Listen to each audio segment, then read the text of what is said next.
मैं अपने संसदीय क्षेत्र में कन्नौज में एक मंदिर में गया था, लेकिन मेरे बाद वो मंदिर गंगा जल से धुलवाया गया था। आप बताइए क्यों धुलवाया? उसके लिए मुलायम सिंह यादव जी, अखिलेश जी मुख्यमंत्री बनकर चले गए थे। अब तक करेंगे और क्या ओबीसी महिलाओं को आप शामिल करोगे कि नहीं करोगे? उन्होंने कहा कि मरते दम तक कांग्रेस किसी ओबीसी में महिला को रिजर्वेशन नहीं दे सकती। इतना निवेदन है सब कि बहुत ज्यादा इतिहास के पन्ने ना पलटे। तो समाजवादी पार्टी के सुनिएगा अखिलेश जी, आपके सांसद यशवीर सिंह जो शेड्यूल कास्ट थे, उनको इसी वेल में मैडम सोनिया गांधी ने पीटा।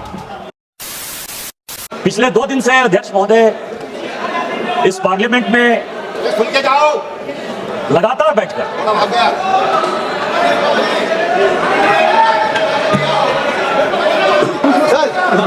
सर ये नियम कहता है कि जिस व्यक्ति ने अपना भाषण समाप्त किया हो, अगले भाषण तक उसको सदन में रुकना है। बार बार राहुल गांधी जी भाषण देते हैं और यहाँ से भाग लेते हैं और सुनने के लिए कभी तैयार नहीं रहते। सर ये असत्य बोल के यहाँ पे जाते हैं और उसके बाद यहाँ से भाग खड़े होते हैं। निशिकांत जी कृपया सभापति महोदय, एक मिनट मैं सभी से रिक्वेस्ट करूंगा, सुप्रिया जी सभी से रिक्वेस्ट करूंगा कि आप सब लोग बैठ जाएं। अगर किसी को बाहर जाना चले जाएं, but I think so must be in order.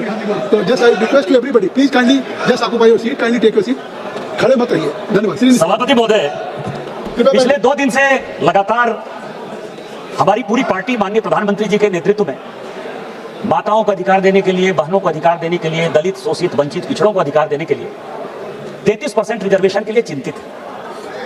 रात 1:30 बजे तक पूरे संसद के सदस्य और खासकर भारतीय जनता पार्टी और एनडीए के सदस्य यहां लगातार जमे हुए थे। और मैं जब आज यहां आया तो मुझे लगा कि कांग्रेस के जो लीडर ऑफ द अपोजिशन है, उनसे जो है माताओं और बहनों के लिए कुछ सुनने को मिलेगा। उन्होंने जब भाषण शुरू किया और जब खत्म किया सर, तो मुझे लगा कि मैंने पीसी सरकार का जादू शो देख लिया या माइकल जैक्सन का मैंने डांस देख लिया। मैं कंफ्यूज हूं सर कि वो पीसी सरकार थे या माइकल जैक्सन थे। लेकिन फिर मुझे याद आया सर कि आज कौन सा तारीख है? आज 17 अप्रैल है और पूरे सदन के लिए और पूरे देश के लिए आज 17 अप्रैल को 2 घटना हुई सर। 17 अप्रैल 1987 को पहली बार राजीव गांधी जी के ऊपर बोफोर्स के कमीशन खोरी का आरोप लगा और यहां के फ्रंट पेज पर चला। 17 अप्रैल वो दिन था सर, 17 अप्रैल 1998 वो दिन था जिस ओबीसी की ये बात कर रहे हैं, सीताराम केसरी का धोती खोलकर सोनिया गांधी जी कांग्रेस की अध्यक्ष हो गए। और 17 अप्रैल 1999 वो दिन था जिस दिन कि अटल बिहारी वाजपेयी की सरकार को जबरदस्ती क्रिश्चियन लॉबी के दबाव में गिरधर गमांग को वोट दिलाकर यही इस्तीफा दिला के दिया गया। यह 17 अप्रैल है सर, और इसीलिए उनका पीसी सरकार और माइकल जैक्सन होना लाजमी है। दूसरा सर, 543 की बहुत बात हो रही है, यह संविधान से चलता है ये देश सर।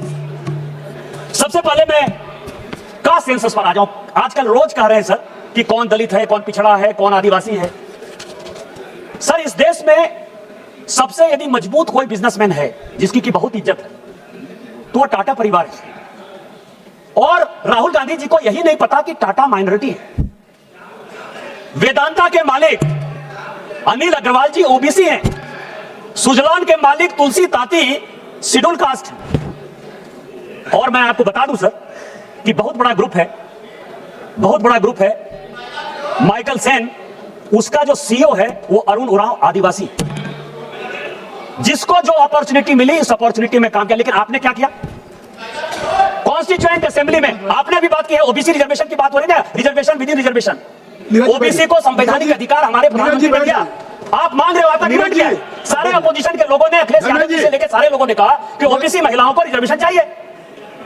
इसी ओबीसी रिजर्वेशन के लिए 2010 में जब राज्यसभा में यह कानून पास हो रहा था, तो जो सदन के नेता थे प्रणब मुखर्जी साहब और जो उस वक्त के तत्कालीन प्रधानमंत्री थे मनमोहन सिंह जी, उनका स्टेटमेंट लेकर आया हूं मैं।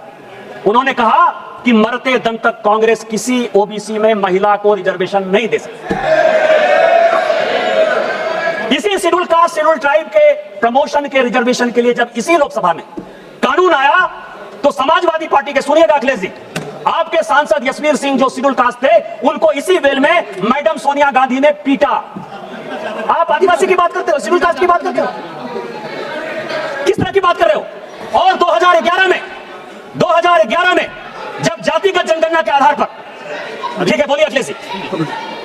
ये अध्यक्ष महोदय, सभापति महोदय, समाजवादी पार्टी का हमेशा पक्ष रहा है कि महिला आरक्षण के पक्ष में। पहली बात, दूसरा हम पार्टी के अनुसार चाहते हैं आरक्षण, तीसरा हम जाति जनगणना चाहते हैं। आप इस सदन में कहिए कि जाति जनगणना करेंगे और कब तक करेंगे, और क्या ओबीसी महिलाओं को आप शामिल करोगे कि नहीं करोगे?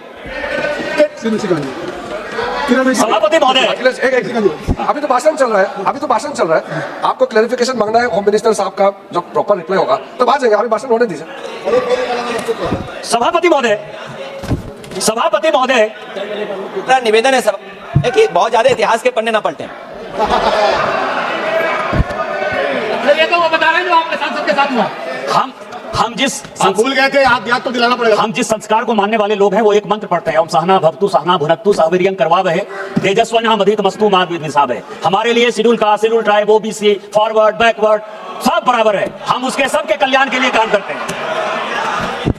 मैं सभापति महोदय बताना चाह रहा था, इसी 2011 में जब जनगणना स्टार्ट हुई, जिसका कि ये बेस ईयर है, उसके लिए मुलायम सिंह यादव जी, अखिलेश जी मुख्यमंत्री बनकर चले गए थे, लालू प्रसाद जी, मुलायम सिंह यादव जी और हमारे पार्टी से गोपीनाथ मुंडे जी, हम लगातार जातिगत जनगणना की बात करते रहे, लगातार इस पार्लियामेंट को ठप करते रहे।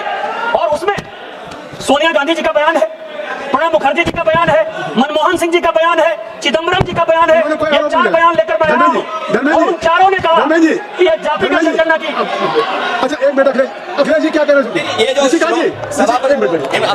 सभापति महोदय श्लोक पढ़ रहे हैं, नहीं, बात सुनिए, लोग बिठा दिए, सबको बिठाइए, तब मैं आपको अलाउ करूंगा ना। आप सब लोग बैठ जाए, मैं आपको अलाउ कर रहा हूँ, उनको मैंने बिठा दिया। आप लोग बैठ जाए, तब मैं आपके नेता को अलाउ करूंगा। अगर आप नहीं बैठेंगे तो मैं निशिकांत जी को खड़ा करूंगा। आपको अलाउ करूंगा, बैठ जाओ। अवधेश जी आप बैठ जाइए, आप सभी, बीरेन जी आप बैठ जाइए, बीरेन जी बैठ जाइए, सभी लोग बैठ जाइए, सरोज जी बैठ जाइए। मैं आपको समय दे रहा हूँ, नहीं मैं आपको समय दे रहा हूँ। एक मिनट, हाउस को इन ऑर्डर कर लीजिए। महोदय, मैंने उनका श्लोक सुना, श्लोक पे मैं कहना चाहता हूँ। सभापति महोदय, विवाद की बात नहीं है, संवाद की बात हो रही है। कोई बात माननीय सदस्य ने कहा, मैंने जवाब दिया, माननीय सदस्य ने श्लोक पढ़ा। उस श्लोक पे मैं एक बात पूछना चाहता हूँ। मैं अपने संसदीय क्षेत्र में कन्नौज में एक मंदिर में गया था, लेकिन मेरे बाद वो मंदिर गंगा जल से धुलवाया गया था। आप बताइए क्यों धुलवाया?